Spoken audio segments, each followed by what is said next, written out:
त्याचबरोबर आता पालिकाच्या निवडणुकांच्या पार्श्वभूमीवरती त्याचबरोबर जी राजकीय परिस्थिती सध्या सुरू आहे, मतचोरीच्या विषयावरती त्यांनी आवाज उठवलेला आहे आणि त्यांनी भाकीत पण केले की मराठी माणूस जो आहे तो पंतप्रधान होणार आहे. आता तो कोण आहे हे आपण आज जाणून घेणार. पत्रकार संघाचे अध्यक्ष ब्रिजमोहन पाटील बाबांचा सत्कार करतील. त्याचबरोबर सरचिटणीस मंगेश फल्ले बाबांचा सत्कार करतील. वेळात वेळ काढून बाबा आपल्या कार्यक्रमासाठी उपस्थित राहिले. कालच हा कार्यक्रम ठरलेला होता, पण मुख्यमंत्री पुण्यामध्ये असल्यामुळं कार्यक्रमाला काल कार्यक्रम होऊ शकला नाही. त्यात उपस्थित आहेत. या कार्यक्रमाचं प्रास्ताविक ब्रिजमोहन पाटील करतील. नमस्कार, सर्वांचं स्वागत आहे. बाबा खरं तुम्ही पुणे श्रमिक पत्रकार संघात यापूर्वी येऊन गेलेले आहात. अनेक पत्रकारांना असं वाटत असेल की तुमच्याशी कायम संवाद राहायला पाहिजे. आपण जे सध्या देशातलं राजकारण सुरू आहे, राज्याचं राजकारण सुरू आहे, त्याच्याशी आपण रिलेव्हंट राहिलं पाहिजे आणि त्यासाठीच्या ज्या आवश्यक चर्चा आहे त्याचं जे काय म्हणतात आपण बौद्धिक मिळतं ते तुमच्याशी चर्चा करून आमचं नक्कीच त्यात चांगल्या पद्धतीने भर पडलेली असते. आणि हाच आज वार्तालाप आयोजित करण्याचा उद्देश आमचा आहे. खरं तर पुणे राज्याच्या सर्वच महापालिकांच्या इलेक्शन्सचे पडगम वाजायला सुरुवात झालेली आहे. पुढच्या महिन्याभरात सर्व काही निकाल आपल्या हातात पुढच्या 16 तारखेपर्यंत हातात आलेला असेल. त्यानंतरच्या झेडपीच्या निवडणुका आहेत, नगर परिषदांच्या निवडणुकांचा निकाल आपण त्याच्या प्रतीक्षेत आहोत. अशी सर्व स्थिती असताना राज्यामध्ये विरोधक कुठे असणार हा एक महत्त्वाचा मुद्दा सर्वच स्तरात उपस्थित केला जाते. काँग्रेसचे कार्यकर्ते असू द्या किंवा राष्ट्रवादी काँग्रेस, शरदचंद्र पवार पक्षाचे असू द्या, शिवसेना असू द्या, ह्या सर्वांनाच प्रश्न असा आहे की आपण ह्या निवडणुकामध्ये कुठे असणार आहोत आणि त्यासाठी त्यांनी काय केलं पाहिजे. त्यांना एक भक्कम पाठबळाची पण अपेक्षा आहे असं एकंदरीत दिसून येतं. अशा वेळेस एक काँग्रेस पक्ष म्हणून काँग्रेसची भूमिका खूप राज्यात महत्त्वाची ठरणार आहे. त्यामुळे हे सर्व होत असताना त्याबाबत आपण बोलावं अशी आमची इच्छा आहे. तसे तुम्ही कराडच्या प्रेस कॉन्फरन्समध्ये सांगितलं की मला जे काही पुढचं सांगायचं आहे, पुढचा पंतप्रधान कोण असणार मराठी माणूस, हे मुंबई किंवा मी पुण्यात बोलेल तेव्हापासून तर सर्वांची उत्सुकताही ताणली गेलेली आहे. तर त्याबाबत आपण बोलावं अशी मी तुम्हाला विनंती करतो. आणि पुणे श्रमिक पत्रकार संघ उद्या 85 वर्ष पूर्ण करून 86व्या वर्षामध्ये पदार्पण करत आहे. भारतातली ही सर्वात जुनी अशी पत्रकारांची संघटना आहे. त्या माध्यमातून आम्ही काम करत आहोत. सर्वांशीच आमचे चांगले ऋणानुबंध आहेत आणि ते पुढे जपले जावेत. हाच एक वार्तालाप होण्यामागचा एक त्यावर उद्देश असतो. तर मी बाबांना विनंती करतो की आपण तिथेच बसून आपली प्रस्तावना करावी, त्यानंतर प्रश्न उत्तर होतील.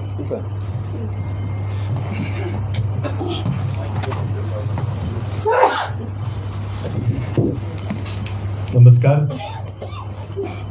बऱ्याच दिवसानंतर आज पत्रकार संघात मी आलेलो आहे. बरंच काही राजकारण गेल्या वर्षभरात घडलेलं आहे. 2 निवडणुका झाल्या. लोकसेवेला एक खूप चांगला प्रतिसाद महाराष्ट्राच्या जनतेने महाविकास आघाडीला दिला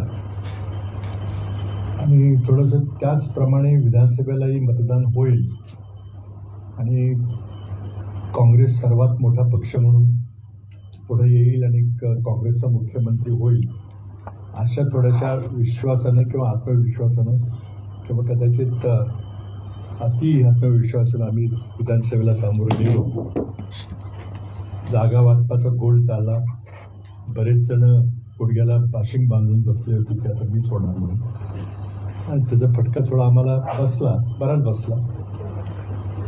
पण त्यामध्ये बऱ्याच गोष्टी झाल्या आणि महाराष्ट्राची विधानसभा निवडणूक हा मुद्दा घेऊन आमचे राष्ट्रीय नेते राहुल गांधी यांनी बराच त्या ठिकाणी पुरावे सादर केले. खूप गदारोळ झालेला आहे.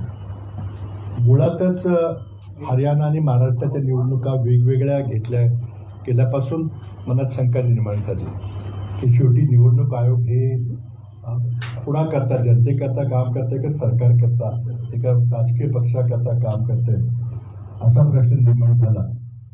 आणि मला आठवते की जेव्हा सेशन निवडणूक आयुक्त होते तेव्हा ते म्हणाले की I am the election commission of India.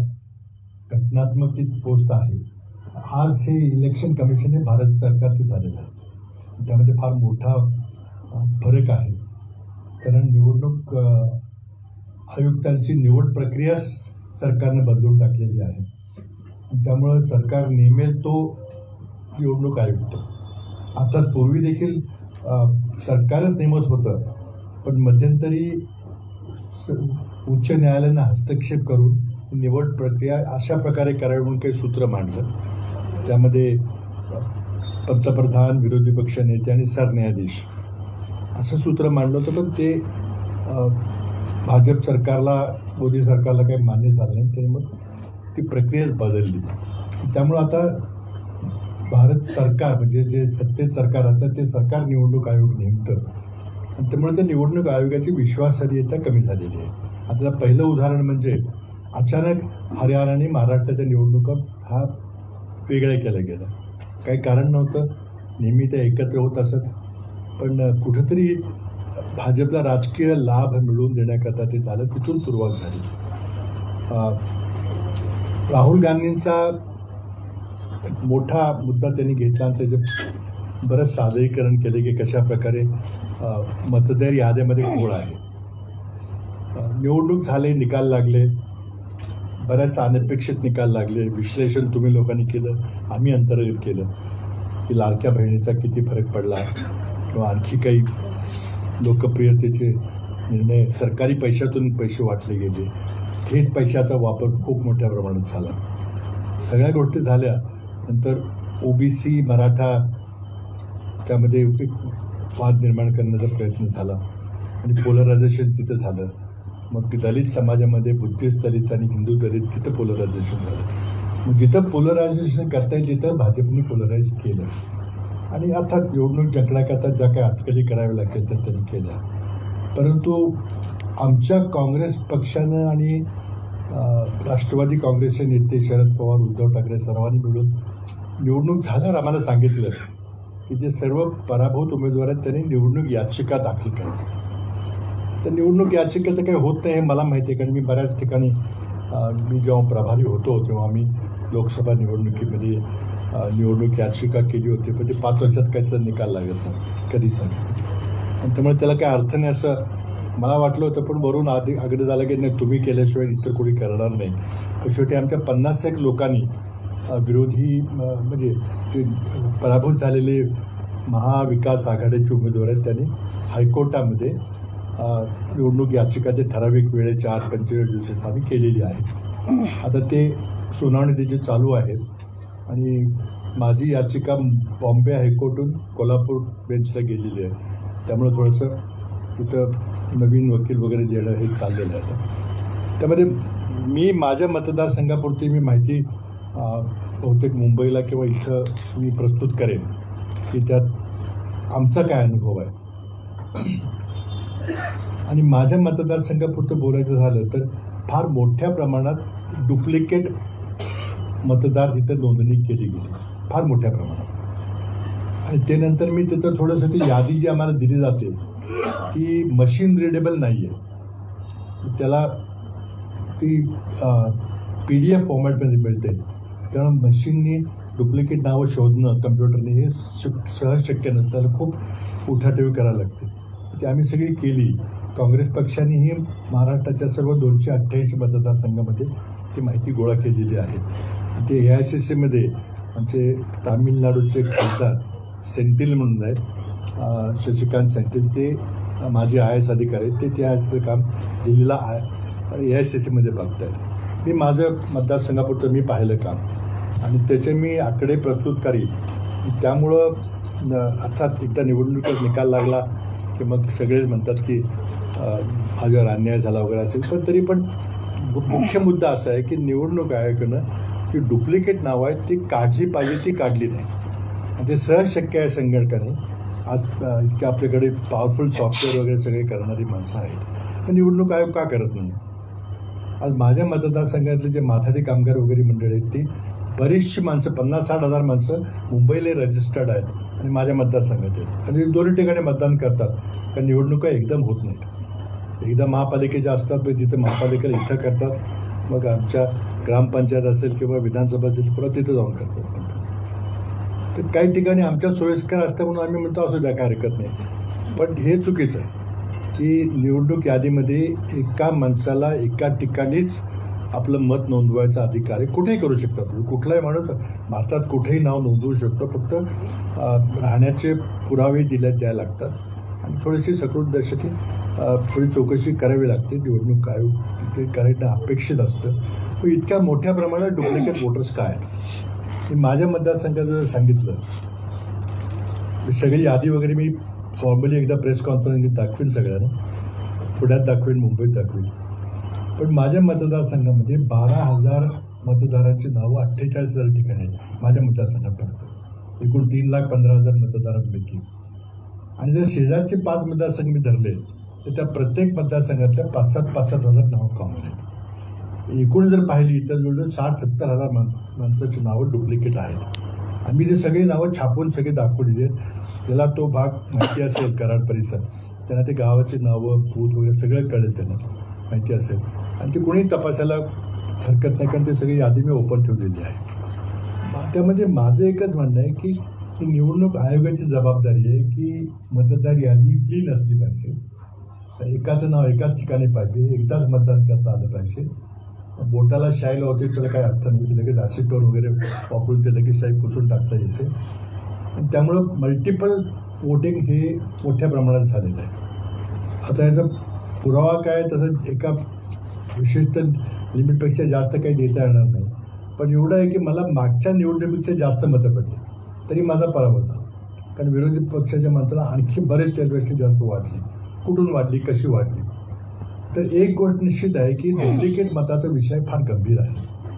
आणि आता नगरपालिकेच्या, महापालिकेच्या निवडणुकीला आपण सामोरं जातो. एका वॉर्डमध्ये जर 15, 20, 25 मतं जर डुप्लिकेट निघाली तर त्या वॉर्डचा निकाल सहज बदलू शकतो, ग्रामपंचायतीमध्ये बदलू शकतो.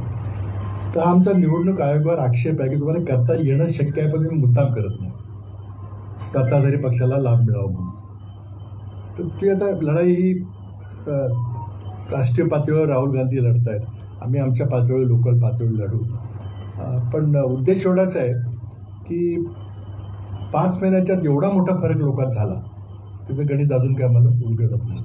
त्यामुळे काही गोष्टी आता फक्त लाडक्या बहिणीमुळे झाला काय एवढा, तर आम्हाला वाटत नाही इतका मोठा झाला. नक्की झाला थोडासा फरक, पण निवडणुकीचा निकाल इतका मोठा बदलेल किंवा भाजपचा स्ट्राईक रेट जवळजवळ 89% होईल, असा काही त्यात लाडक्या बहिणीचा काही फरक नव्हता.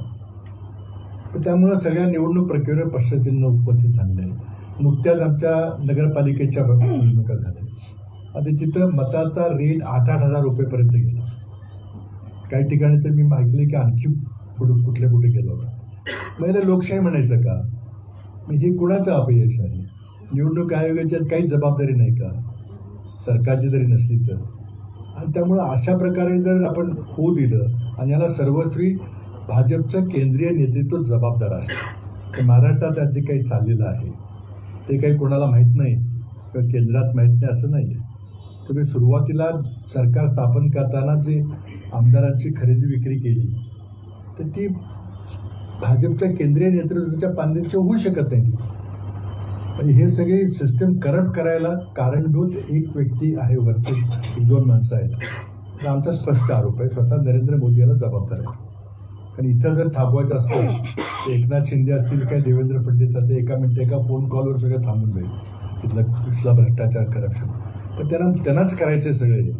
आणि फक्त पैशाच्या जोरावर आपण निवडणुका जिंकू शकतो हा आत्मविश्वास निर्माण झाला आहे. त्यामुळे मोठ्या प्रमाणात करप्शन करा. महाराष्ट्रामध्ये इतकं वाईट आणि इतकं भ्रष्ट सरकार आपण कधी पाहिलं नव्हतं.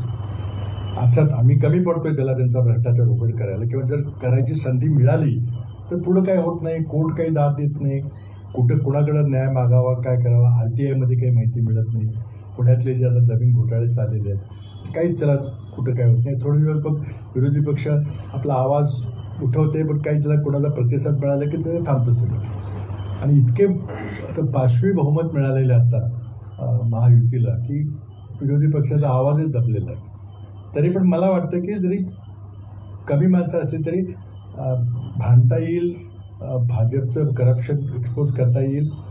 आज खरं म्हणजे इतकी लाजिरवाणी परिस्थिती झालेली आहे की महाराष्ट्रात दररोज 8 शेतकरी आत्महत्या करत आहेत आणि सरकार $1 ट्रिलियन इकॉनॉमीची गोष्ट करते. आम्ही सगळे आनंदी आदन सुफलाम सुजलाम चाललेला लाज वाटली पाहिजे याला की आपल्या महाराष्ट्रामध्ये जे एकतर एकही मोठा औद्योगिक प्रकल्प येत नाही, तो रोजगाराचा प्रचंड मोठा प्रश्न झालेला आहे.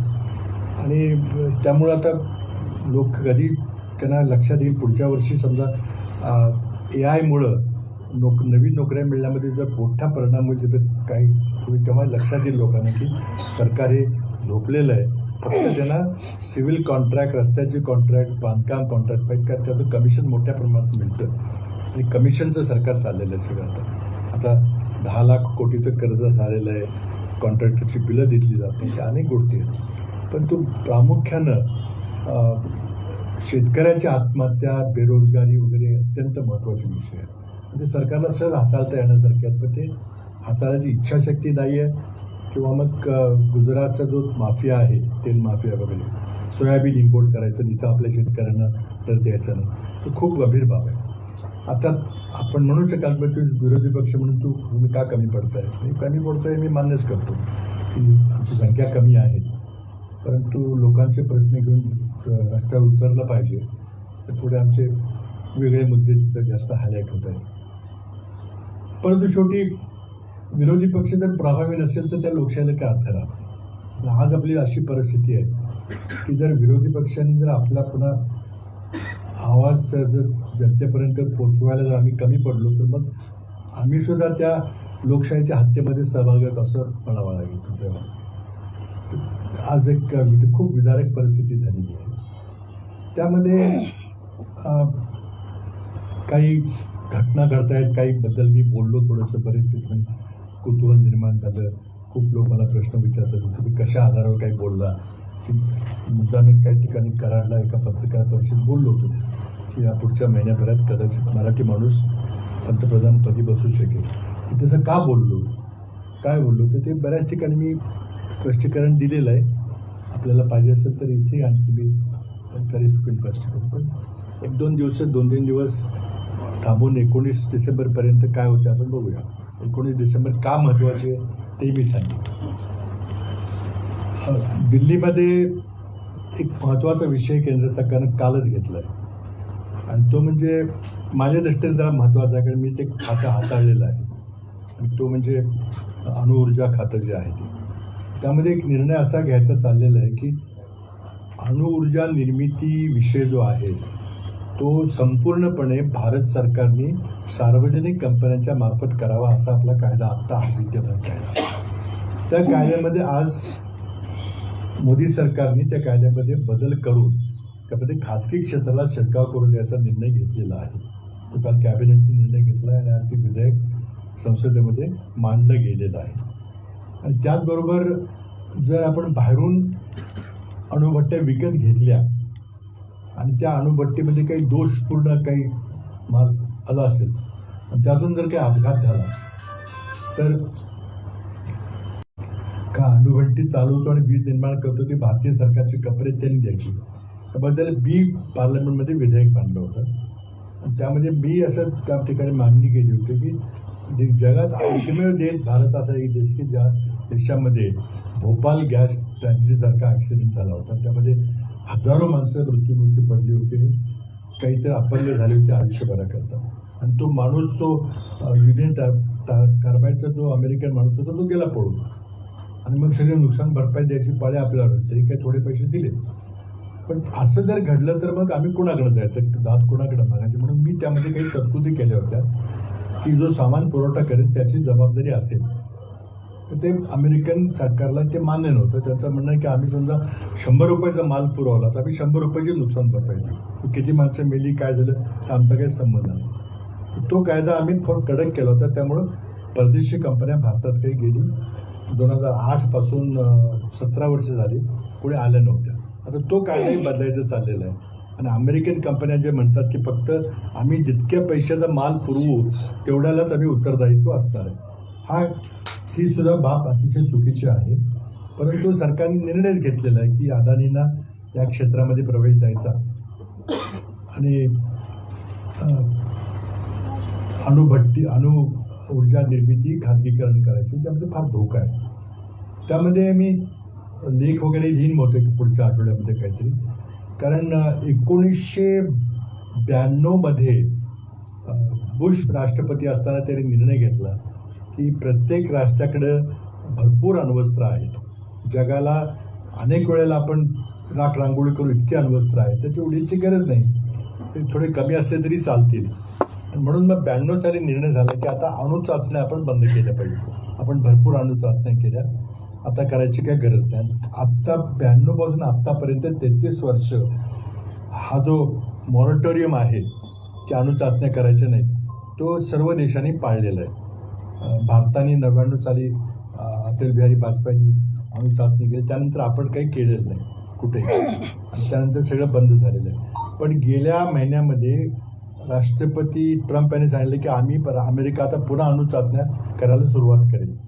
त्यांनी केली की मग रशिया करेल, चीन करेल, मग भारताला करावं लागेल, पाकिस्तानला करावं लागेल, इस्रायल काहीतरी करेल, आणि मग पुन्हा ती ॲटम बॉम्ब निर्मितीची रेस सुरू होईल. आणि त्यामध्ये हे खाजगीकरण करणं हे फार धोक्याचं आहे. आम्ही आमच्या पक्षाच्या वतीनं त्या विधेयकाला विरोध करणार, पण काय शेवटी मोदी सरकारला करायचं असेल ते करतील. पण हे का झालं नाही पाहिजे याबद्दल आम्ही सांगू. त्याचा थेट संबंध भारत पाकिस्तानची जी आता लढाई झाली त्याच्याशी पण आहे. आणि माझ्या मताप्रमाणे गेल्या 75 वर्षामध्ये भारतातून सर्वात मोठी जी परराष्ट्र धोरणाबद्दलची चूक झाली, सर्वात मोठी, ती अटल बिहारी वाजपेयींनी जी अणुस्फोट केली, ती माझ्या दृष्टीने फार मोठी महाभयंकर घोडचूक होती. त्याचं कारण असं आहे की त्यापूर्वी पाकिस्तानकडे अण्वस्त्र असतील अशी एक अटकल होती, पण Pakistan was not a nuclear weapon state. जोपर्यंत आपण अण्वस्त्राचा स्फोट करत नाही तोपर्यंत त्याला अण्वस्त्रधारी राष्ट्र असं म्हटलं जात नाही. पण आपण केल्याबरोबर लगेच पाकिस्तानने केल्यामुळे पाकिस्तान हे न्यूक्लिअर वेपन स्टेट झालं. आणि 2 न्यूक्लिअर वेपन स्टेट भारत आणि पाकिस्तान असल्यामुळं त्यांच्यामध्ये पुन्हा मग मिलिटरीची लढाई होणं अशक्य होतं. कारण जगातला कुठलाही देश 2 अण्वस्त्रधारी देशांना खूप काळपर्यंत लढाई करू देणार नाही. आणि त्या दिवशी भारताची जी सैन्यामध्ये जी सुपेरियरिटी होती, आपल्याकडे जवळजवळ 12-15 लाखाचं स्टँडिंग आर्मी आहे, पाकिस्तानकडे 5-7 लाखाची, आपण खूप स्ट्रॉंग होतो त्या मानाने. पण ते सगळे संपले कारण त्यांनी युद्धच होणार नाही.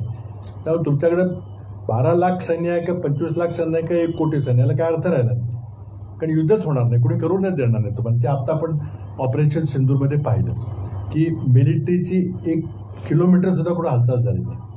ते 2-3 दिवस झालं ते फक्त हवाई युद्ध झालं, मिसाईल युद्ध झालं. आता पुढची युद्ध तशीच होणार आहेत. मग आपल्याला 12 लाख आर्मी ठेवायची काय गरज आहे का? मग त्यांच्याकडे दुसरं काहीतरी काम करून घेऊ आपण.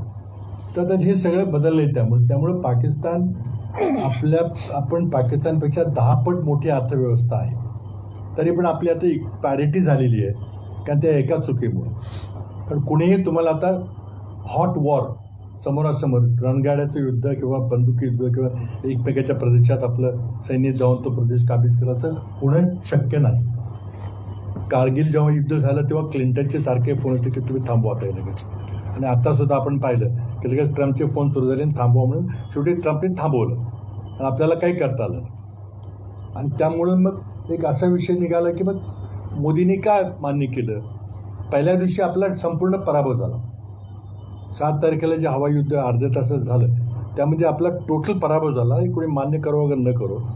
आणि त्यामुळे त्या दिवशी भारताची जी विमानं पडली त्या दिवशी सगळा भारताचा एअरफोर्स हा ग्राउंड झाला. त्यानंतर एकही विमान उडलं नाही. तर कुठेही विमान उडलं की पाकिस्तानचं तुमचं विमान ग्वाल्हेर असेल किंवा भटिंडा असेल किंवा सिरसा असेल तिथं वाढायची शक्यता असल्यामुळं आपलं कम्प्लीट एअरफोर्स ग्राउंड झालं. आणि आर्मी काही कुठे जाऊ शकली नाही, कारण तिथं अनरिटन असा आपला करार झालेला आहे अमेरिका आणि मोठ्या राष्ट्रांच्यावर की एकमेकाच्या सरहद्दीवर क्रॉस करायचं नाही. तो करार कारगिल युद्धाच्या वेळेला झाला होता. तेव्हा कारगिल युद्धामध्ये वाजपेयी असताना जेव्हा आपण कारगिलमध्ये काही करू शकत नाही असं दिसलं की ते वर आहेत आणि आपण खाली आहोत, त्यामुळे आपण काही हे त्यांना हटवू शकत नाही कारगिलमधून. तेव्हा एअरफोर्सनी विनंती केली की आम्हाला एअरफोर्स वापरायची परवानगी द्या, पण त्याला वाजपेयींनी शेवटपर्यंत नकार दिला. पण शेवटी मग नाईलाजाने त्यांनी परवानगी दिली 25 मेला नोव्हेंबरला, आणि लगेच 26 मेला आपले मेक्स उडाली आणि तिथे कारगिलच्या तिथली माणसं घालवली. पण तिथं अट अशी होती की तुम्ही इंटरनॅशनल बॉर्डर क्रॉस करायची, आणि ती आज पण पाळली जाते कारण त्याला इंटरनॅशनल प्रेशर आहे. प्रश्न असा त्यामध्ये उद्भवतो की मग आपण सीजफायर मान्य का केली, आणि ते सुद्धा ट्रम्पने जाहीर केली. ते तर मोदींच्यावर कसला दबाव आहे? मोदी का म्हटले नाहीत की नाही आम्ही एक दिवसभर आणखी त्यांचं नुकसान करणार आहे मग थांबवू आम्ही, असं का करू शकले नाहीत? तर काय दबाव आहे? तर तो कुठंतरी आपल्याचं उत्तर आपण शोधलं पाहिजे. आणि त्याला आमच्याकडं काही तर्क आहेत पण ते काही पुरावा नाही आहे त्याला. पण त्यामध्ये आमचं खात्रीलायक तर्क आमच्या आहेत की मोदींच्यावर फार मोठा दबाव येतोय अमेरिकेचा, आणि मोठी हातबल आहेत त्या बाबतीमध्ये. परराष्ट्र खात्यामध्ये जी देशाची पिछेहाट झाली ती सर्वांना माहिती आहे, त्याबद्दल काही बोलायचं कारण नाही. काही मित्र राष्ट्र राहिलेले आहे, आणि पाकिस्तानला ट्रम्पने इतकं डोक्यात चढवलेलं आहे की त्यांचा तो लष्करी प्रमुख हुकुमशाला व्हाईट हाऊसमध्ये बोलवणं, त्याला स्पेशल लंच करणं, किंवा इस्रायल हमासचं युद्ध झालं त्यावेळेला पाकिस्तानच्या पंतप्रधानाला बोलायला संधी देणं, आणि आपण मात्र तिथून बाहेर पडलो. त्यामुळे जे परराष्ट्र धोरणामध्ये जे हाय टेबल आहे तिथं 15-20 राष्ट्र असे निर्णय घेतात, त्यामध्ये आपण मागं पडलेलो आहे. आपण त्या सरमायन शेखच्या मीटिंगला गेलो नाही. तर बऱ्याचशा गोष्टी आहेत, आणि आमचं म्हणणं आहे की परराष्ट्र धोरणामध्ये भारताचं इतकं मोठं अपयश आम्ही ते पाहिलं नव्हतं, आणि याला कुठंतरी पाणी मुरतंय. मोदी अशा प्रकारे का दबतायत आणि त्यांच्यावर कसला दबाव आहे, त्याचं उत्तर कदाचित मला वाटतं काही दिवसामध्ये आपल्याला मिळेल काय ते कशामुळं काय होतं ते. तर आता सर्वात मोठा माझ्या दृष्टीने विषय असा आहे की बेरोजगारीचा प्रश्न फार मोठा भेडसावणार आहे. त्याचबरोबर महाराष्ट्रात एकही मोठा प्रकल्प येत नाही ही वस्तुस्थिती आहे. उदाहरण घ्यायचं झालं तर सेमीकंडक्टर उद्योग हा अति सनराईज उद्योग समजला जातो की फार मोठा उद्याचा मोठा उद्योग आहे, आणि भारतामध्ये एकही सेमीकंडक्टर उद्योग नव्हता, फॅब्रिकेशनचा नव्हता. तो करण्याकरता भारत सरकारने फार मोठी सबसिडी दिली, म्हणजे हजारो कोटीची सबसिडी दिली की जो येईल त्याला आम्ही इतके रुपयाची सबसिडी दिली. आणि त्यामध्येच मग टाटानी जी 857 कोटी रुपये जे भाजपला निवडणूक निधी दिला, तो कधी दिला? तर जेव्हा भारत सरकारने निर्णय घेतला की आम्ही 44,000 कोटीची सबसिडी सेमीकंडक्टर उद्योगाला देऊ, हा निर्णय मार्चमध्ये घेतला, आणि एप्रिलच्या पहिल्या आठवड्यामध्ये टाटानी चेकनी त्याच्या इलेक्ट्रॉल बॉन्डनी भाजपला 857 कोटी रुपयाचा निधी दिला. आता ह्याला निधी म्हणायचं का लाच म्हणायची हा प्रश्न प्रत्येकाने याचं उत्तर शोधलं पाहिजे. पण हे सगळं रेकॉर्डवर आहे, एकही त्यातली काही अतिशयोक्ती नाही आहे. आणि त्यामुळं मोदी सरकारने पुन्हा लायसन्स राज आणलेला आहे. PLI म्हणून जी योजना आहे, प्रोडक्टिव्हिटी लिंक्ड इन्सेंटिव्ह, की ते सबसिडी कोणाला द्यायची हे भारत सरकार ठरवतं. तर तुम्ही अर्ज करायचा, मला सेमीकंडक्टरमध्ये किंवा इलेक्ट्रॉनिक मॅन्युफॅक्चरमध्ये किंवा इथं मला असा उद्योग उभा करायचा आहे, मग तो द्यायचा का नाही तो मोदी ठरवणार, कारण त्यामध्ये खूप मोठी सबसिडी आहे. आणि म्हणून एका दृष्टीनं पुन्हा एकदा जे लायसन्स राज मनमोहन सिंगने बंद केलं होतं ते पुन्हा सुरू झालेलं आहे. पण त्यामध्ये प्रश्न असा होतो की महाराष्ट्रात एकही मोठा उद्योग का येत नाही? टाटा हेडक्वार्टर्स हे मुंबईला आहे, पण टाटा गुजरातमध्ये प्रकल्प काढतात, आसाममध्ये काढतात, मुंबईला, पुण्याला, इथं तळेगावला, पिंपरी चिंचवडला का काढत नाही, कोल्हापूरला का काढत नाही, किंवा नागपूरला का काढत नाही? त्याचं उत्तर देवेंद्र फडणवीस दिलं पाहिजे. आणि त्याचा थेट संबंध युवकांच्या रोजगाराशीच निगडीत आहे. एका बाजूला आर्टिफिशियल इंटेलिजन्स म्हणून नोकऱ्या मिळतील का नाही मिळतील हा मोठा प्रश्न निर्माण झाला. दुसऱ्या बाजूला मोठे उद्योगच आले नाहीत तर रोजगाराची संधी कोण देणार? आणि छोटे लघु उद्योग जे आहेत त्यामध्ये GSTचा घोळ केलेला आहे. अगदी नोटबंदीपासून सगळे घोळ करून तो सगळे स्मॉल स्केल इंडस्ट्री मारून टाकलेली आहे. त्यामुळे प्रश्न महाराष्ट्रातले अनेक आहेत. प्रचंड मोठा कर्जाचा डोंगर उभा केला आहे, आणि अत्यावश्यक सेवा ज्या आहेत त्यांच्याकडनं त्यांना काही पैसे मिळत नाहीत, कारण 10 लाखाचं कर्ज झालं आहे, त्यावर व्याज भरावं लागते, हप्ते भरावे लागतात, पेन्शन आणि पगाराचा खर्च आहे, त्यामुळे विकासाकरता फार कमी पैसे राहतात. त्यामुळं सरकार आपली पाठ तरी थोपटून घेते की नाही आमचं सगळं चांगलं चाललेलं आहे. आणि त्यामुळं प्रश्न महाराष्ट्रात देखील अनेक आहेत. आता सहज गोष्टी घेतल्या तर आपण मेट्रो बऱ्याच ठिकाणी चालू आहे, तर मेट्रोचा पर किलोमीटर कॉस्टमध्ये का फरक येतो? नागपूर मेट्रोचा जो खर्च आहे तो पुणे मेट्रोमध्ये ठीक आहे, जमीन अधिग्रहणाचा फरक तो असू शकतो, पण मेट्रो बांधण्याच्या खर्चामध्ये का फरक आहे? किंवा समजा UPने 13 एक्सप्रेसवे बांधलेले आहे, किती अंतर आहे, किती लेनचे आहे, ते सगळी माहिती आहे आपल्याकडे. आपण समृद्धी महामार्ग केला, तर त्या समृद्धी महामार्गाची पर लेन किलोमीटर कॉस्ट जर काढली तर महाराष्ट्रात इतकी जास्त कॉस्ट काय येते? ते पण भाजपचं सरकार, हे पण भाजपचं सरकार आहे. समृद्धी महामार्गाचा जो एरिया आहे तो काही UPपेक्षा फार वेगळा नाही आहे, फार डोंगरी आहे किंवा फार इथं बोगदे करायचं असं काही नाही आहे. मग एवढा मोठा फरक का? तर त्यामध्ये मग सगळा जो घोटाळा तर आपण बघतो की शक्तीपीठ सरकारचं फक्त लक्ष आहे की रस्ते बांधा, PWDचे कॉन्ट्रॅक्ट द्या, कारण त्यातून कमिशन काढणं फार सोपं असतं आणि कमिशनखोरी सरकार आहे. प्रचंड मोठी महाराष्ट्राची लूट चाललेली आहे आणि त्यामुळं महाराष्ट्राचे जे पर कॅपिटल इन्कम आहे, दरडोई उत्पन्न आहे, त्यामध्ये आपला 11वा नंबर होत आहे, आणखी खाली घसरले. मोठे उद्योग येत नाहीत, रोजगार मिळत नाही, शेतकरी रोज आत्महत्या करत आहेत आणि सरकार सुजलाम सुफलाम वगैरे म्हणतं आम्ही फार चांगले मोठे झालो, 1 ट्रिलियनच्या जाहिराती येतात पानभराच्या, काय त्याला अर्थ आहे? आणि ते म्हणजे फार सरकारकडून फार मोठा अपेक्षा भंग झालेला आहे. इतके मोठी बहुमत असल्यामुळं तुम्हाला चांगले निर्णय घेता आले असते, काही लोकांचे प्रश्न सोडवता आले, पण सोडण्यामध्ये हे सरकार पूर्णपणे अपयशी ठरलेलं आहे. एक एक गोष्ट ती आम्ही वेळेवर काढू, त्यामध्ये हे करू, परंतु पब्लिक अकाउंट्स कमिटी असेल ती कुठं काही घेत नाही. कुठं ज्या प्रकारे सरकारची स्थापना झाली त्यामध्ये सर्वोच्च न्यायालयाने निर्णयच दिला नाही की जे घडलं आहे ते पक्षांतर बंदी कायद्याचं उल्लंघन झालंय का नाही. आणि त्यामुळे लोकशाहीचा गळा घोटण्यामध्ये सगळ्यांनी, नरेंद्र मोदीपासून सगळ्या लोकशाहीच्या ज्या संस्था आहेत त्या सगळ्यांचा त्यामध्ये हात आहे. आणि त्यामुळं ते कम्प्लिटली इन्स्टिट्यूशन कॅप्चर ज्याला म्हणतात, संविधानिक संस्थाला त्या सगळं हस्तगत केले गेलेलं आहे. त्यामुळे लोकशाहीचा ढाचा दिसतोय पण आत्मा मारून टाकलाय, आत्मा राहिलेला नाही. त्यामुळं आता आमच्या समोरचं मोठं आव्हान असं की लोकशाहीला पुन्हा कसं जिवंत करायचं आणि लोकांना न्याय कसा द्यायचा लोकशाहीच्या माध्यमातून, तो प्रयत्न चाललाय. फार आम्हाला यश आलं असं मी म्हणणार नाही, पण आम्ही प्रयत्न करत राहणार जे काय असेल.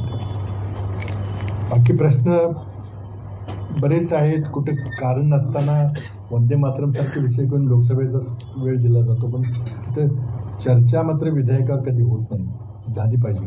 आणि मग रेटून घेऊन आवाज बहुमतावरून सगळे विधेयकं पास करून सरकारला जे पाहिजे ते करायचं चाललेलं आहे. अत्यंत विदारक परिस्थिती आहे, त्यातून आता काही मार्ग निघेल का त्याची वाट बघायची आहे. काही आंतरराष्ट्रीय घटना ज्या घडलेल्या आहेत त्याच्याबद्दल मी थोडा उजळता उल्लेख केला होता. त्या घटना ज्या परदेशात घडतात त्याचे परिणाम आपल्या राजकारणावर होतील का, असा एक प्रश्न, हायपोथेटिकल प्रश्न उपस्थित केला होता. आणि मला असं वाटतं की त्याचे परिणाम आपल्या देशाच्या राजकारणावर होतील आणि ते ठराविक वेळेत होते. आणि म्हणून मी जी 19 डिसेंबरची तारीख दिलेली आहे त्याला एक संदर्भ आहे. आणि त्या दिवशी काहीतरी मोठा स्फोट होईल आणि त्याचा भारतावर किती परिणाम होईल ते पाहायचं आहे. मला वाटतं की होईल म्हणून, पण तरी शेवटी मी राजकीय विश्लेषण आहे आणि एक्झॅक्टली काय घडते ते 19 तारखेला आपल्याला कळेल. बाकी मला वाटतं काही निवडणुका, आपल्या स्थानिक निवडणुका चालू झालेल्या आहेत.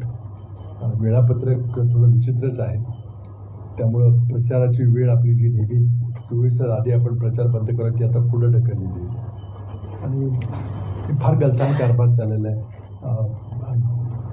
नगरपालिकेच्या ज्या निवडणुका झाल्या इतका गलथान कारभार निवडणूक आयोगाकडे होईल अशी अपेक्षा नव्हती. अर्ज परत घ्यायची आणि छाननी होण्याची तारीख संपल्यानंतर 4 दिवसांनी चिन्ह वाटप झालं आणि लगेच 4 दिवसांनी निवडणूक प्रचार संपून लगेच निवडणूक घेतली गेली. विचित्र आहे, कारण निवडणूक आयोग जी स्वायत्त संस्था पाहिजे ती आता सरकारच्या हुकुमाखाली, आदेशाखाली चालते. दिल्लीची निवडणूक आयोग प्रक्रिया आणि महाराष्ट्रातली प्रक्रिया दोन्ही त्याच प्रकार चालले.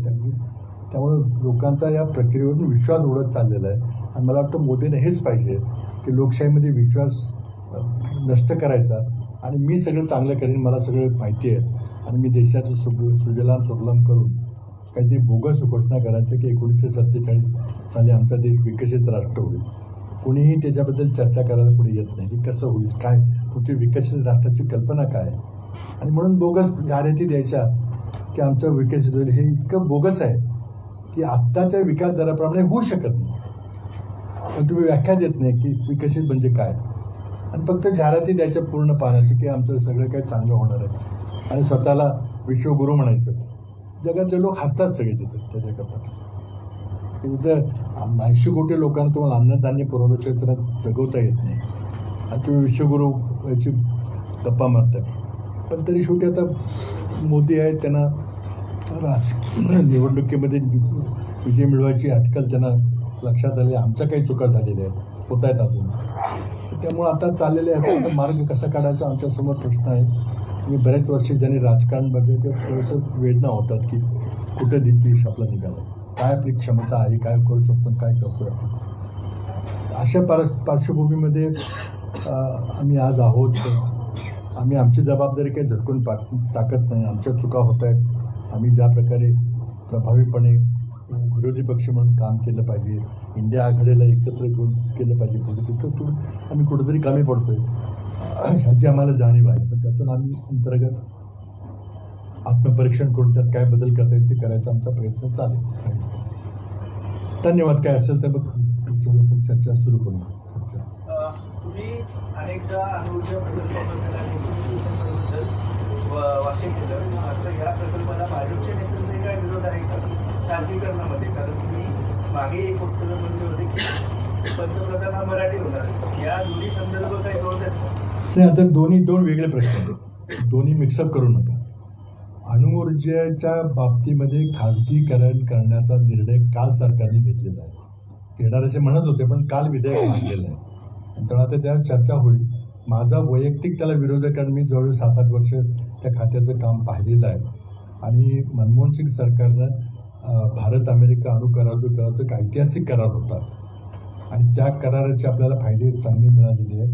आपला अणु ऊर्जा विभाग चांगलं काम करतोय सगळं. पण त्यामुळं खाजगीकरण करणं हे आत्ताच्या परिस्थितीत फार धोकादायक आहे. कारण ट्रम्पने आम्ही पुन्हा अणु चाचण्या सुरू करू अशी घोषणा केलेली आहे आणि त्यामुळं पुन्हा वस्त्रांची चढाओढ पुन्हा सुरू होईल, पुन्हा देशाला जगाला धोका निर्माण होईल. त्यामुळे तो विषय जो आहे तो वेगळा विषय आहे की त्याला आमचा विरोध आहे. पण शेवटी मोदींना जे पाहिजे ते होईल, कारण त्यांचं खूप मोठं पार्श्वी बहुमत आहे. त्या आठवड्यामध्ये बहुतेक ते तो कायदा पास करतील, दोन्ही कायदे पास करतील. हा एक वेगळा विषय आहे. दुसरा विषय जो तुम्ही म्हटला तो वेगळा विषय आहे, त्याचे संदर्भ वेगळे आहेत. तो मी काय बोललो की काही बदल घडतील असे राजकीय विश्लेषण आहे, तो वेगळा आहे. त्यामध्ये कुठल्या विषयाबद्दल बोलायचं सांगा. मग पण 19 डिसेंबरचं जरा इलॅबोरेट करून सांगा. मला त्याच्यामध्ये आणखीन एक जोडायचं आहे, अदानी हा कॉमन फॅक्टर आहे का अजून पुरावा तसा नाही आहे. अदानीचा अणु ऊर्जा निर्मितीमध्ये सगळं खाजगीकरण केल्यानंतर अदानी द्यायचं चाललंय ते तर उघड आहे. पण ह्या दुसऱ्या गोष्टीमध्ये त्यांचा काही डायरेक्ट संबंध आहे का माहिती नाही. आता काय भानगड आहे, मी 19 डिसेंबर का म्हणतो किंवा मी जेव्हा बोललो होतो की काही बदल घडतील, आणि एक विश्लेषण आहे की मला असं वाटतं की जर बदल घडले तर मग मराठी माणसाला संधी मिळू शकते महिन्याभरात. तर हे महिनाभर का, तारीख का दिलेली, तर त्याचं विश्लेषण थोडंसं मी सांगू इच्छितो. बऱ्याच लोकांनी माहिती घेतली असेल. अमेरिकेमध्ये घटना घडली, म्हणजे बरेच दिवसापासून घडत होती की 1995-96च्या सुमारास एक अमेरिकेतला एक उद्योगपती नाव जेफ्री एप्स्टीन, ह्या माणसानं एक पुढे येऊन एक तो प्रकाश होतात आला 1995-96 पासून. नंतर पुढं काही वर्षानंतर असं दृष्टी 2000च्या सुमारास लक्ष की हा माणूस काहीतरी बेकायदेशीर गोष्टी करतोय, विशेषतः सेक्स ट्रॅफिकिंग करतोय असं लक्षात आलं. आणि त्या सेक्स ट्रॅफिकिंगमध्ये सुद्धा लहान मुली 13 ते 15 वर्षाच्या मुलींना घेऊन आणि काही राजकीय नेत्यांना त्यामध्ये गुंतवून आणि त्यांना हनी ट्रॅपमध्ये गुंतवून आणि त्यांचे चित्रीकरण, फोटो, व्हिडिओ काढायचा प्रयत्न करतोय असे उघडकीस आलं. काही लहान मुलींनी तक्रारी केल्या कोर्टामध्ये, कोर्टाने चौकशी केली, त्यामध्ये तथ्य सापडलं. त्या जेफ्री एप्स्टीन नावाच्या माणसाला शिक्षा झाली 13 महिन्याची.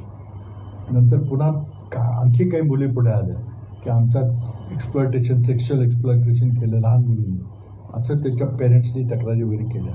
पुढं त्याची चौकशी झाल्यावर त्या माणसाला शिक्षा झाली, जेफ्री एप्स्टीन. आणि ही शिक्षा झाल्यानंतर त्याला खूप हाय सिक्युरिटी प्रिझनमध्ये ठेवलं, कारण प्रेसिडेंट ट्रम्पचा त्याचा जवळचा संबंध आहे असं एक उघडकीस आलं. आणि त्यामुळं प्रेसिडेंट ट्रम्प हे त्या बाबतीतले काही पुरावे बाहेर येऊ देणार नाहीत असं कळल्यानंतर तिथं अमेरिकेत खूप मोठा गदारोळ गेल्या 5-7 वर्षापासून चाललेला आहे की त्यांनी काय केलं ते सगळं उघड करा, कोणाकोणाला एक्सप्लॉइट केलं, काय केलं. आणि 101 लहान मुलींनी, अल्पवयीन मुलींनी तक्रारी केलेल्या आहेत तिथे. तर त्याला मग पुन्हा 1916-17 मध्ये पुन्हा शिक्षा झाली आणि त्याला तुरुंगात ठेवलं गेलं. आणि हा फार पॉलिटिकली फार संवेदनशील विषय आहे म्हणून त्याला न्यूयॉर्कच्या हाय सिक्युरिटी प्रिझनमध्ये ठेवलं. आणि व्हिडिओ कॅमेरे, एका सॉलिटरी सेल, तर काही कोणाला काही करता येणार नाही.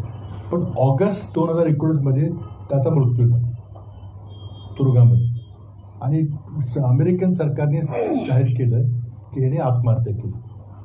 आता ते व्हिडिओ कॅमेरे सगळे होते, लोकांनी सगळे तपासले, तर नेमके 2 मिनिटाचा व्हिडिओ कॅमेरा त्यावेळेस बंद होता त्या ठिकाणी तो मेला त्या ठिकाणी. त्यामुळे बऱ्याच लोकांचं म्हणणं आहे की याचा खून केला आणि तो मोठ्या व्यक्तींनी खून केला कारण माहिती येऊ नये म्हणून. आणि हिलरी क्लिंटन त्या सेक्रेटरी त्यांचंही नाव घेतलं गेलं की त्यांनी कुठेतरी करायला गेला. पण ऑगस्ट 19 मध्ये हा माणूस मेला. आणि त्यांनी जे व्हिडिओ चित्रीकरण केलं होतं ते सगळे पुरावे अमेरिकेच्या कायदा मंत्र्याकडे गेले. आत्ता कायदा मंत्री कोण आहेत प्रेसिडेंट ट्रम्पचे? ते पॅम बॉन्डी नावाच्या बाई आहेत, त्याला तिथं अटॉर्नी जनरल म्हणतात. सगळे कागद त्यांच्याकडे आहेत. आणि त्यांनी एका पत्रकार परिषदेत सांगितलं की या जेफ्री एप्स्टीनची जी क्लायंट लिस्ट आहे, म्हणजे त्याची जी गिराईक आहे त्याची यादी माझ्याकडे सगळी आहे. कुठल्या राजकीय माणसाला त्यांनी गुंतवलं होतं. मग पुढे प्रेसिडेंट ट्रम्पनी त्यामध्ये हस्तक्षेप केला आणि ते काही कागदपत्र खुले करायचे नाहीत असा तिला आदेश दिला. तर त्याचेच कायदा मंत्री आहे त्यामुळे त्यानं ते मान्य केलं.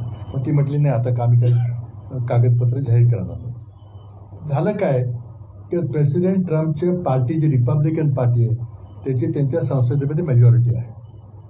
आणि त्यांना असं वाटतं की आपण ट्रम्पचा जो मागा कॅम्पेन आहे, मेक अमेरिका ग्रेट अगेन, आणि म्हणजे बाहेरचे लोक जे आपल्याकडे काम करत असतात त्यांच्यामुळे आपले जॉब जातात, त्यांना सगळ्यांना हाकला बाहेर, इमिग्रेशन हाकला. मध्यंतरी भारतातले जे इलिगली लोक गेले होते त्यांना बेड्या घडून परत पाठवणं, ते हे प्रेसिडेंट ट्रम्पचं त्या मागा कॅम्पेनमधलं सूत्र आहे की सगळ्या परदेशी लोकांना हाकलून द्या म्हणजे आपल्या अमेरिकन लोकांना नोकऱ्या मिळतील. तर तिथं गेल्या 4-5 वर्षापासून फार मोठं आंदोलन चाललं की काय भानगड आहे. तर अमेरिकेमध्ये काय ती बरीच खुली समाज व्यवस्था आहे.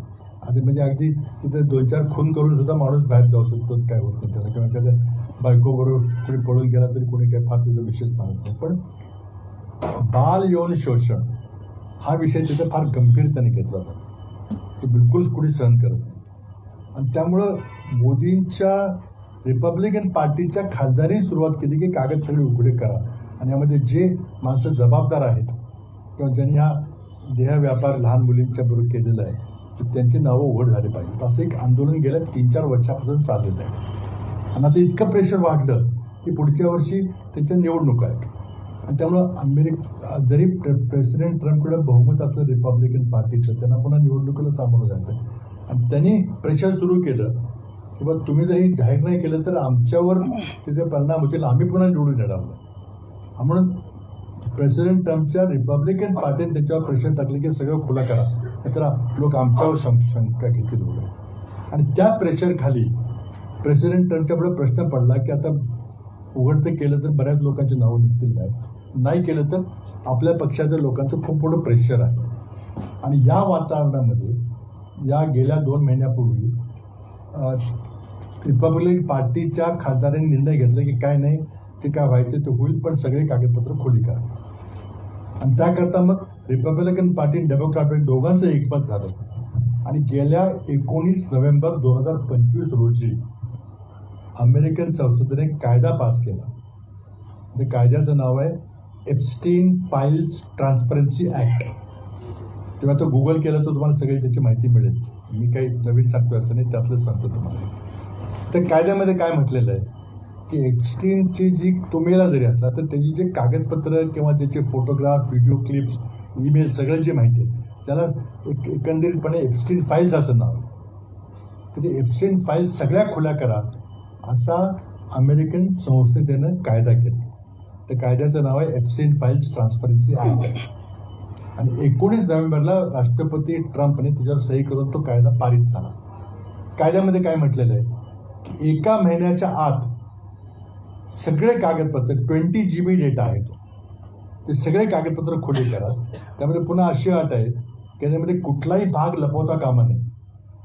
कारण 100 मुलींचं शोषण झालं, त्यांना न्याय मिळाला पाहिजे. त्या अल्पवयीन मुली आहेत त्या 13-15 वर्षाच्या, आणि त्यामुळे किती मोठा राजकीय पुढारी असेल किंवा मोठी सेलिब्रिटी असेल किंवा फिल्म स्टार असेल किंवा उद्योगपती असेल, हे सगळ्यांचे नाव बाहेर करा आणि एकही नाव गुप्त ठेवता कामा नये असं ते कायद्यात म्हटलेलं आहे. आता त्यामुळं आणि 1 महिन्यात करा असं म्हटलेलं आहे. 19 नोव्हेंबरला कायदा पास झाला, 19 डिसेंबरला 1 महिना पूर्ण होईल. त्यामुळे 19 डिसेंबर तारीख. त्यातल्या आता त्यांनी काल परवा काही कागदपत्र रिलीज केले, त्यामध्ये 90,000 फोटोग्राफ रिलीज केले आणि ते आता लोकांचं तपासात चालेल. 20,000 ईमेल रिलीज केले, बाकी आता होणार आहेत. तर त्यामध्ये एक अशी चर्चा तिथं सोशल मीडियावर चाललेली आहे की काही मोठ्या लोकांची नाव आहेत. कोण कोण मोठे लोक आहेत? ते बिल क्लिंटन, अमेरिकेचे पूर्व राष्ट्रपती, त्यांचा इतिहास लोकांना माहिती आहे. मोनिका लेविन्स्की प्रकरण काय झालं होतं ते त्यांचं नाव आहे. त्यानंतर बिल गेट्स, मायक्रोसॉफ्टचे मालक, जगातला सर्वात श्रीमंत माणूस, त्यांनी कबूल केलं की मी जेफ्री एप्स्टाईनची माझी मैत्री होती, त्यामुळे माझा घटस्फोट झाला असं बिल गेट्सनी कबूल केलं. आणि ते माहिती आहे आपल्याला की बिल गेट्स आणि मेलिंडा गेट्सचा घटस्फोट झालेला आहे. त्यानंतर इंग्लंडचे राजकुमार प्रिन्स अँड्र्यू, आता सध्याचे प्रिन्स किंग चार्ल्स म्हणून जे राजे आहेत त्याचा धाकटा भाऊ, त्याला ड्यूक ऑफ यॉर्क अशी पदवी आहे, शाही पदवी आहे. तर त्याच्यावर आरोप झाला की तो सुद्धा या सेक्स स्कॅन्डलमध्ये इन्व्हॉल्ड होता.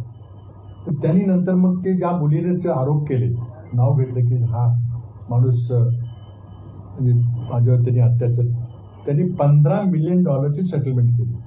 त्या मुलीला $15 मिलियन दिले प्रिन्स अँड्रूने, आणि मग तडजोड केली, बाहेर नाव घेऊ नका माझं वगैरे काय तिथं.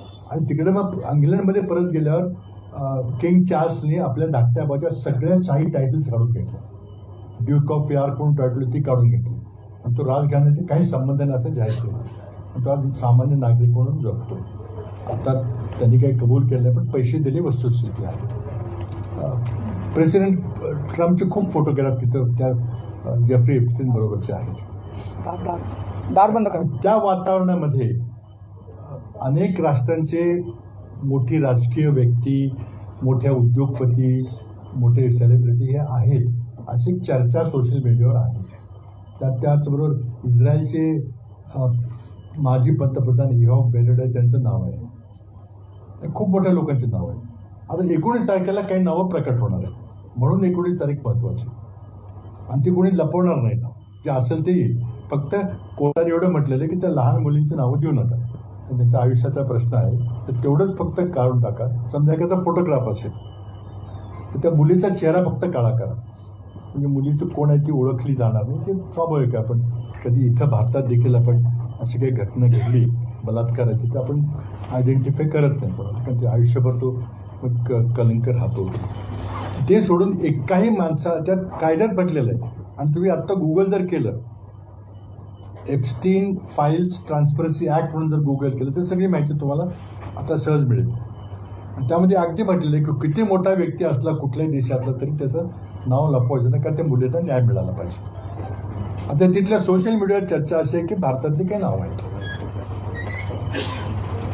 तर ती नावं आहेत आता आहेत नावं. तर मी एवढं बोललो होतं की त्यातली 3 लोक आजी माजी खासदार आहेत भारतातले, 3 लोकांचे नाव. आता कोण आहेत ते 19 तारखेला कळेल असं तर. आणि मग जर त्याचा जर मोठा परिणाम भारताच्या राजकारणावर झाला, अगदी मोठा म्हणजे वरच्या पातळीवर, तर मग बदल होऊ शकतो. अगदी नंबर 1 पदामध्ये बदल होऊ शकतो. आता नंबर 1 मध्ये बदल झाला तर काही बारामतीचा कोण होणार नाही किंवा कराडचा कोण होणार नाही, कारण आमच्याकडे बहुमत नाही. होणार कोण तर भाजपचंच कोणतरी होईल. भाजपचे जे तुमच्या समोर तुम्ही विश्लेषक आहात राजकीय, कोण दिसतंय भाजपचं नाव, म्हणून मी मराठी माणूस म्हटलं होतं. आता हे माझं राजकीय विश्लेषण आहे. पण 19 तारखेला काही घडेल असे मला आमच्या सूत्राकडून माहिती आहे की काही भारतातली नावं आहेत. आणि ती महत्वाची नाव आहे. बाबा त्या नावांमध्ये सत्ताधारी पक्षाच्या सर्वोच्च नेत्याचं नाव आहे का? आता बघा, मी काही आधी तोंडाने बोललेलं नाही काही, कारण हे करणं योग्य नाही. कुठून माझे भानगड काहीतरी आपण नुकसानी दावावर करतील काहीतरी. तर मी एवढंच म्हटलं की मराठी माणूस होऊ शकतो. आता कसा होईल? एक नंबर तिथं पद मोकळं झाल्याचं होईल का? ते पद का मोकळं होईल? आणि ते सांगतो ना मी. आता हा तर्क आहे की होऊ शकतं म्हणून. समजा ते त्याच्यामध्ये नसतील तर ते पद मोकळं होणार नाही होणार, मग नाही हा, होणार. मग नसतील तर पण ठीक आहे ना. मी म्हणतोय की होईल असं म्हणतोय. तरी मराठी माणूसच होईल. हा, आता ते तर्क आहे. कसा तर्क आहे की होणार भाजपचाच, आमचा तर काही होणार नाही कोणी इंडिया आघाडीचा वगैरे. तर भाजपमध्ये तो कोण माणसं आहेत पुढं? मग हे जर नाही बाबा, हे जर एवढं गंभीर असेल तर मग संपूर्ण देशभरात राजकीय उलथापालथ का होणार नाही? होईल ना. 19 तारीखची वाट बघा ना. तुम्ही मी म्हणतोय काय सगळं, मी काय मला कधीतरी कानात येऊन गुप्त सांगलं असं नाही आहे. ही सगळं ओपन माहिती आहे. तुम्ही आत्ता तुम्ही गुगल करा आणि तुम्ही बघा काय चालेल. बाबासाहेब 3 खासदार आहेत, तुम्ही म्हणताय 3 खासदार आहेत, तर त्यापैकी एक महाराष्ट्रातला आहे का? नाही हे बघा, मी जेवढं बोलले तेवढं माझ्या तोंडात शब्द घालू नका. मी काय म्हटलं की त्यामध्ये आजी माझी 3 खासदारांची नावं आहेत. आजी माझी 3 खासदार. हे खासदार असतील किंवा आणखी त्याच्यापेक्षा मोठ्या पदावर असतील. ते खासदार तर आहेतच ना. आणि होते, एक होते आणि 2 आहेत. त्यामुळं ते आता 19 तारखेची वाट बघूया. मुद्दा इतका गंभीर आहे तर असं काही म्हणजे राजकीय पडसाद काही अजून मोठे दिसत नाही. मग तर नाही, ते आपण कधी आंतरराष्ट्रीय पेपर वाचत नाही. अमेरिकेत काय चाललं त्याच्यात तुम्ही कोणी दाद घेत नाही. तर त्याला आता काय करायचं? आपली वाचन संस्कृती काय झाली आपण बघतोय. सोशल व्हॉट्सअपवर बघून आपण सगळे ठरवतो. पण म्हणून मी सांगतो ना, तुम्ही गुगल करा ना. तुम्ही फक्त 1 नंबरवर भर देताय, 2 नंबर पण त्यात सहभागी. नाही, मी 1 नंबरवर बिलकुल बोललेलो नाही काही. मी फक्त एवढंच म्हटलं की बदल होण्याची शक्यता आहे आणि त्यात तुम्ही काय त्याचा अर्थ काढायचा तो काढा. एक प्रश्न आहे. राज्यात शेतकरी जो आहे कर्जबाजारी झाला आणि कर्ज फेडण्यासाठी किडनी विकण्याची खासगी सावकारांनी मागणी केली चंद्रपूर मतदारसंघात. नाही, आता काय झालं की हे जे सरकार आहे, सरकारचे प्रमुख आहेत, त्यांना खरं म्हणजे लाज वाटली पाहिजे. महाराष्ट्रात दररोज 8 शेतकरी आत्महत्या करतात. तुम्ही म्हटलं तसे प्रकार व्हायला लागले आणि सरकारचं संपूर्ण अपयश आहे. तुम्ही शेतीमालाला फक्त किफायतची किंमत आपण जी ठरवलेली आहे ती द्या ना. मिनिमम सपोर्ट प्राईस तुम्ही देऊ शकत नाही. शेतकरी काय करणार? शेवटी कर्ज काढलेला असतो, आत्महत्या करायला तर काय करेल? आणि आज तुम्ही महाराष्ट्र नंबर 1 राज्य म्हणून म्हणता. 8 शेतकरी महाराष्ट्रात आत्महत्या करतील. त्याचं कुठल्या राज्यात असं घडत नाही. तुम्हाला त्याचा काय फरक पडत नाही. बाबा विषय तो सगळा 19 डिसेंबर हा, मला त्या दृष्टीने विचार तुम्ही विचार मी पुढे विचारतो. 19 डिसेंबरला तुम्ही म्हणताय देशात हालचाल होईल, म्हणजे सगळं उलथापालथ होईल, तर त्याचा राज्याच्या राजकारणावर काय परिणाम? नाही असं आहे बघा, मी काय म्हटलं की 19 डिसेंबरला अमेरिकेमध्ये हे सगळे कागदपत्र खुले होणार आहेत. एवढी आपल्याकडे फॅक्ट्स आहे, माहिती, ही सगळी ओपन माहिती आहे. आता त्यामध्ये बऱ्याच मोठ्या लोकांची नावं येण्याची शक्यता आहे, कारण ती काही लपवणार नाही. आणि ते अमेरिकन संसद आहे, भारतीय संसद नाही. लक्षात घ्या, भारतीय संसदेचा काही अधिकार नाहीत त्या बाजूला. अमेरिकन संसद तिथे कायदे करते, बजेट करते, राष्ट्रपती करत नाही. त्यामुळे तिथं जर कायदा पास झाला तर तो कडक तंतोतंत पाळला जाईल. तर मला विश्वास आहे, मी तिथं बरेच वर्ष राहिलेलो आहे. आणि त्यामुळं जर नावं असतील तर ती जाहीर होती, ती कुणी लपवू शकणार नाही. सगळे नेटवरच येणार ते सगळं. आणि सगळे नेटवर्क. आणि त्यात असं म्हटलं कायद्यामध्ये, तुम्ही वाचा त्यात की ने downloadable form, machine readable form, आणि काहीही पुसायचं नाही. किती मोठा व्यक्ती आहे म्हणून त्याचं नाव काळं करायला पुसाल तसं नाही चाललं. फक्त मुलींचे चेहरे दिसले नाही पाहिजे, त्यांचे नावं आले पाहिजे, असं त्या कायद्यामध्ये लिहिलं. तो कायदा आहे, अमेरिकेचा कायदा आहे, तो काही कोणा व्यक्तिगत नाही. बाबा हे समजा हे सगळं होत असताना म्हणजे दिल्लीमध्ये पण आता वगैरे रिफ्रेश आता मग उठले असतील ना की बाहेर हा, नक्की चर्चा चर्चा. तुम्ही बघा ना युट्यूबवर काही बघा चर्चा चालू आहे. सुब्रमण्यम स्वामीचे ट्विट बघा, हो, त्यांनी सरळ म्हणतात की व्हिडिओ काढलेले आहेत. आणि तो माणूस हा इस्रायली गुप्तहेर संस्था मोसाद जी आहे त्याचा तो एजंट होता. आणि इस्रायली त्याला मोठ्या करण्यामध्ये मदत केली. तो खूप श्रीमंत झाला. त्याचे पॅरिसमध्ये, न्यूयॉर्कमध्ये, फ्लोरिडामध्ये मोठे मोठे महाल होते. आणि तिथं तो सगळ्यांना घेऊन जायचा आपल्या खाजगी विमानानं. आणि तिथे हे सगळे चाळे चालायचे. त्यांनी एक त्याचं एक बेट विकत घेतलं आहे, त्याचं स्वतःच्या मालकीचं बेट आहे. त्या मालकीवर सगळं बऱ्याचशा गोष्टी आहेत, तिथं सगळ्या गोष्टी आहेत. आणि प्रत्येक खोलीमध्ये अत्यंत अत्याधुनिक कॅमेरे लावले होते, फोटो सगळे काढलेले आहेत. अगदी हजारो लक्षावधी फोटो आहेत, ते उद्या त्याला प्रकट होतील. म्हणजे मध्ये ते नाशिकला ते थोडंफार गडबड झाली ते होती. तशा प्रकारे ते फार छोटंच होतं, पण ते दाबलं आपल्याकडे सगळं. ते आपल्याकडे दाबलं जातं, तिथं नाही दाबलं. थोड्या वेळापूर्वी आपण जे काही विश्लेषण केलं म्हणजे देशातली आणि राज्यातली एकूण राजकीय स्थिती, त्याच्यामध्ये तुमच्या बोलण्यातून बऱ्याच गोष्टी आल्या की काही ठिकाणी आम्ही कमी पडलो. तर याचं विश्लेषण तुम्ही कसं म्हणजे काय नक्की कुठं कमी पडला, एक दुसरी गोष्ट, आणि जे भाजप जे काही काँग्रेस मुक्त म्हणत होते ते काँग्रेस युक्त झालं, ही जी काही लोक गेलेली ती त्याला कारणीभूत आहेत. आता जी काही परिस्थिती झालेली आहे आपल्याला माहिती की अग्रेशन जे पाहिजे विरोधी पक्षाकडून ते होताना दिसत नाहीये. तर इथं आपण कमी पडतो का आणि तुमच्या दृष्टीने काय याच्यामध्ये विषय? मी ते कबूल केलं नाही की आम्ही कमी पडतोय, एक वस्तुस्थिती आहे. आमच्या इथं संख्या फार कमी पडते.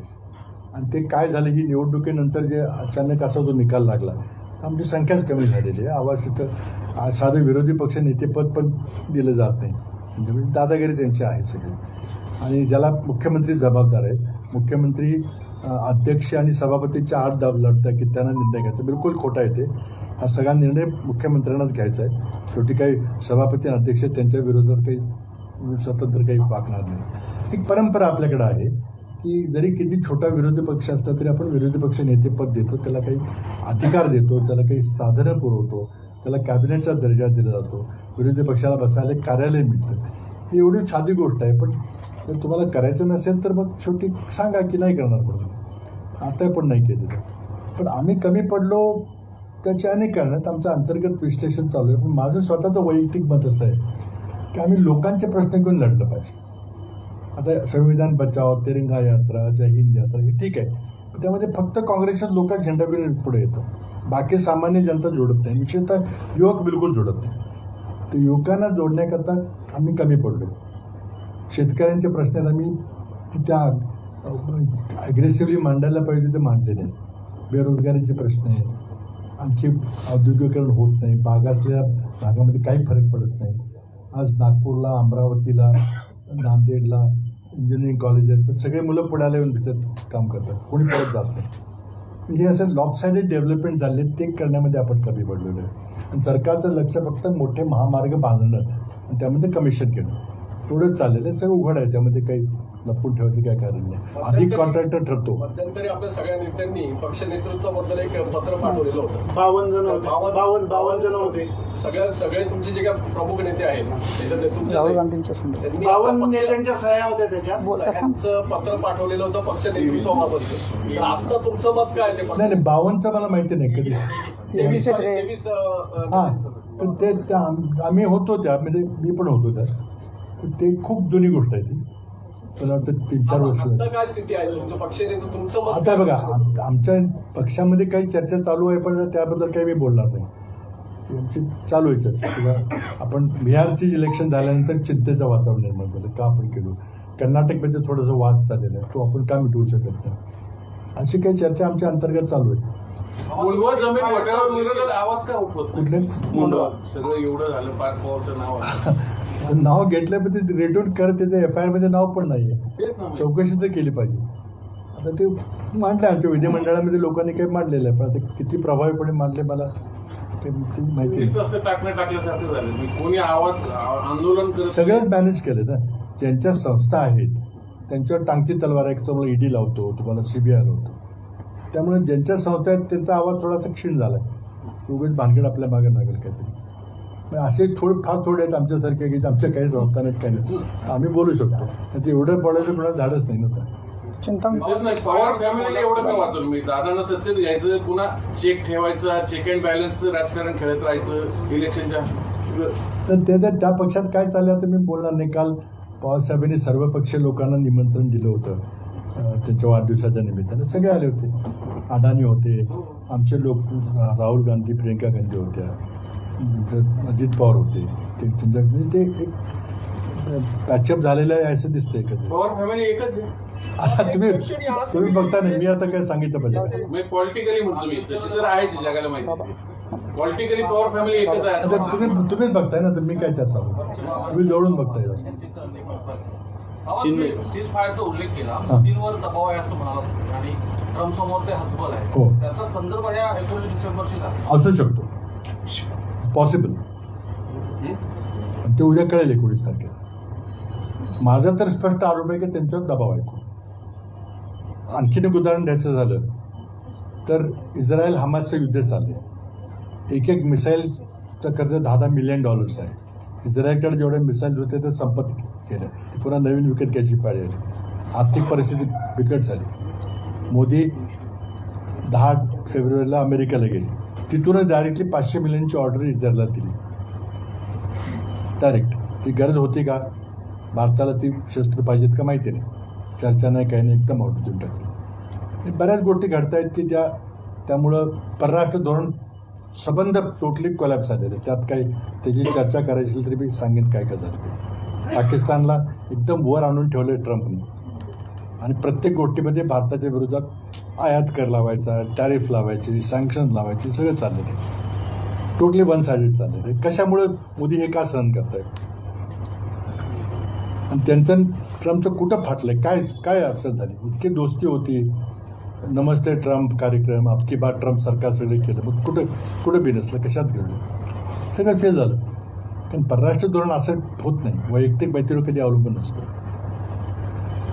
बघा, मोदी सरकार 2014 पासून मोदीवर, पंडित जवाहरलाल नेहरूवर समय पर उनके कार्य क्षेत्र पर प्रश्न चिन्ह ये करती है. तो ऐसे में कांग्रेस ने जो है मोदी सरकार की मुखालिफत ज्यादा नहीं की, क्यों? नहीं, ऐसे देखिए, हम तो कर रहे हैं, बिल्कुल कर रहे हैं. बिल्कुल ये गलत बात है कि हम नहीं कर रहे. उनका क्या है कि वो सोचते हैं कि मैं सबसे पहले जब आए उन्होंने सबको बुला लिया अपने स्वेरिंग इन पे.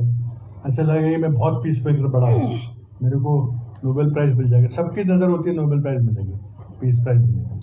लेकिन बाद में वो सब एक गलतियाँ होती गई और पता चला कि सब खोखलापन है. क्योंकि विदेश नीति जो है उसके लिए 20,000 लोग हमारे उसमें काम करते हैं, फॉरेन अफेयर्स. तो उनको तनख्वाह देते, हम काय को देते? इतना आसान अगर विदेश नीति होती कि जाके गले मिलने से सब ठीक हो जाएगा, तो फिर तो इसकी जरूरत नहीं थी किसी. जैसे मैंने कहा कि आर्मी की आज जरूरत नहीं, क्योंकि लड़ाई होगी नहीं हमारी पाकिस्तान से. ये सब गड़बड़ हो गई है विदेश नीति में. तो ये तो पूरा फेलियर है विदेश नीति का. तो इसलिए वो पंडित नेहरू को नीचा दिखाकर अपने कुछ ऊंचाई बढ़ेगी ऐसी कोशिश कर रहे हैं. इट्स ए वेरी फार केविलवाणी प्रयत्न. मनरेगा का नाम बदलने के लिए बिल पेश किया गया है लोकसभा में अभी, और कांग्रेस की काफी महत्वाकांक्षी स्कीम थी रोजगार गारंटी की, और उसमें महात्मा गांधी जी का भी नाम था, वो भी अब निकाल दिया जा रहा है. कैसे देख रहे हैं आप? तो देखिए, तो ऐसे कि कांग्रेस की पूरी लेगेसी मिटाने का उनका कोशिश है. जब कांग्रेस मुक्त बोलते हैं, इसका मतलब है कि कोई विपक्ष रहना नहीं चाहिए. और मोदी जी को कहना है कि जनतंत्र, लोकशाही, डेमोक्रेसी कोई मतलब नहीं, मैं अकेला काफ़ी हूँ, मुझे सब पता है कैसे ठीक करना है, मैं सब अच्छा कर दूंगा, तो आप ये बाकी सब फालतू चीज़ें छोड़ दीजिए. तो ये उनका एक व्यू है कि जैसे Singapore K Lee Kuan you जैसे थे, वो डिक्टेटर थे, लेकिन उन्होंने सिंगापुर का एक बड़ा गरीब देश से अमीर देश बना दिया. तो वो उनका मॉडल है. तो उस तरह से मैं डिक्टेटरशिप चलाऊंगा तो देश के लिए अच्छा होगा, और देश को मैं महान देश बनाऊंगा, विश्व गुरु बनाऊंगा. ऐसे उनके कुछ सोच है.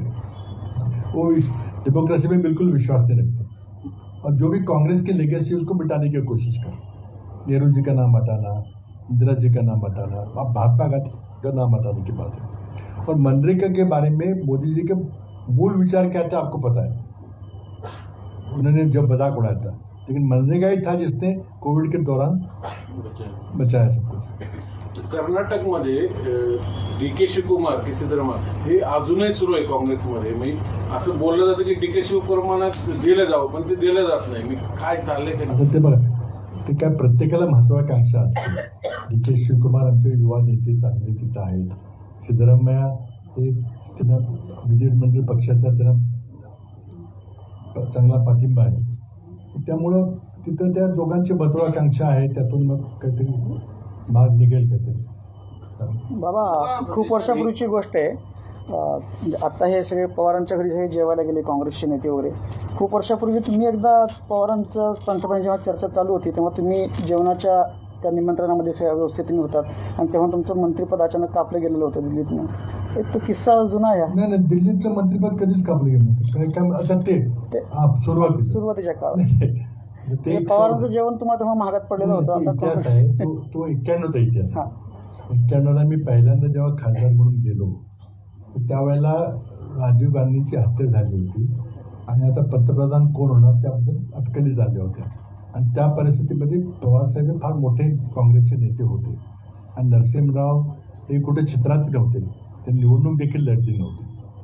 आणि त्यामुळे मग ते महाराष्ट्रातले नेते तिथं पवारसाहेब पंतप्रधान होतील म्हणून 91ची निवडणूक जी राजीव गांधींच्या हत्येनंतर झाली ती अशीच झाली की आता दुसरा कोण नेताच नाही, त्यामुळे पवारसाहेबच पंतप्रधान होतील अशी ती वातावरणातली निवडणूक झाली. त्या ठिकाणी महाराष्ट्राचे मुख्यमंत्री म्हणून पवारसाहेबांनी सगळ्या काँग्रेसच्या खासदारांना जेवण दिलं. सुरेश कलमाडी होते तिथं आणि त्या ठिकाणी मी पत्र तिथं एक सर्क्युलेट केलं आणि त्यावर सर्व खासदारांच्या सह्या घेतल्या की त्यामध्ये असं म्हटलं की जो करार झालेला आहे नरसिंहरावमध्ये की नरसिंहराव मुख्यमंत्री होतील, पंतप्रधान होतील, पवारसाहेब होते गृहमंत्री होतील, तर तो आम्हाला मान्य नाही आहे, पण खासदारांचं आपण मतदान घ्यावं असं ते पत्र होतं. म्हणजे एका दृष्टीनं AICCमध्ये जे ठरलं होतं पंतप्रधान ते मोडायचा प्रयत्न झाला आणि ती घटना होती. आणि त्यामध्ये मग नरसिंहरावांना कळलं की जेवायला कोण कोण घेवतं काय होतं. त्यामध्ये त्यांना असं वाटलं की हा गट आहे जो आपल्याला विरोध करेल. अशा गोष्टी तिथे घडल्यात. तो 91ची गोष्ट आहे. तुमचं तेव्हा मंत्रिपद नाही आता ते नंतर आता ते होतं का नाही माहिती नाही, पण असं होतं की नरसिंहरावांनी नंतर मला चर्चा 2-3 वर्षानंतर 91 नंतर कळलं की त्या ठिकाणी त्यांनी 4 नवीन पहिल्यांदा निवडून आलेल्या खासदारांना मंत्री करायचा निर्णय घेतला. त्यामध्ये भौगोलिक आणि सामाजिक समीकरण साधा असं सांगितलं. तर भौगोलिकमध्ये उत्तर, दक्षिण, पूर्व, पश्चिम असे 4 आणि मग समाजाचे 4 पद्धती. त्यामध्ये 4मध्ये काही दाव होतं असं मला नंतर काहीतरी बोललो, पण त्यातले 3 झाले नाही, 1 झालो नाही. 3 म्हणजे शैलजा आहेत त्या दलित समाजाच्या, त्या उत्तरेचं तरी प्रतिनिधी त्या झाल्या. दक्षिणेमध्ये जमखिंडीचे खासदार होते दामेगौडा म्हणून, त्यांनी रामकृष्ण हेगडेंना पाडलं होतं. जायंट किलर पण त्यांची प्रसिद्ध झाली, ते झाले कोळसा मंत्री. नंतर पूर्वेमधून पवन घाटवार म्हणजे मित्र आहेत, ते आदिवासी आहेत आणि ते झाले. आणि पश्चिमेतलं एक नाव होतं ते कटलं नाही. आता ते होतं का नाही मला माहित नाही, पण मला नंतर कुणीतरी सांगितलं. नेमकं ह्या जेवणाचा आणि 19 तारखेच्या काही याचा संबंध आहे ना? एक मराठी माणसाच्या घरी ही सगळी जेवणावळ झालेली आहे. अजिबात नाही, ते काय संबंध नाही. तो वेगळी घटना होती, तिकडून वडली पार्श्वभूमी. आता ही घटना अमेरिकेत घडते, आपल्या देशात घडते. तुम्ही म्हणता की पुढचा पंतप्रधान कधी मराठी चेहरा असू शकतो, तर त्याचा काही संबंध आहे का जेवणाशी? तुमच्या समोर सांगितलं मी की पंतप्रधान जर बदल झाला, मला आता ते अटकलच आहे, ती विश्लेषण राजकीय आहे, तर मग कोण होईल? भाजपचं कोण आहे? भाजपची नावं तुमच्या समोर आहेत सगळी, पण त्यातलं कोण पुढे दिसतं तुम्हाला? मला दिसतंय ते मी सांगितलं की मला वाटतं की मराठी माणूस पुढे दिसतो. UPचा असू शकतो, पण मला वाटतं मराठी माणूस कोणतरी. आणि मराठी वाईट झाला तर वाईट आहे काय? झालं तर चांगली गोष्ट आहे. राजकीय पक्ष राजकीय नेते आणि नागरिकांमध्ये विरोधी राजकारणाला प्रतिष्ठा उरली नाहीये का? आणि असेल तर त्याची कारणं तुम्हाला काय जाणवतं? नाही असं नाही, आज सगळं लोकशाहीलाच प्रतिष्ठा ठेवली नाही मोदींनी, सगळं संपून टाकलेलं आहे, मनमानी कारभार चाललेला आहे. तर विरोधी पक्षाला स्थानच दिलं नाही. आता महाराष्ट्रामध्ये विरोधी पक्ष नेतेपद सुद्धा तुम्हाला द्यायची दानच होत नाही. तुम्हाला सगळी लोकशाही प्रथाच मोडून टाकायची सगळी. पुणे श्रमिक पत्रकार संघाच्या वार्तालाप कार्यक्रमासाठी माजी मुख्यमंत्री आणि काँग्रेसचे ज्येष्ठ नेते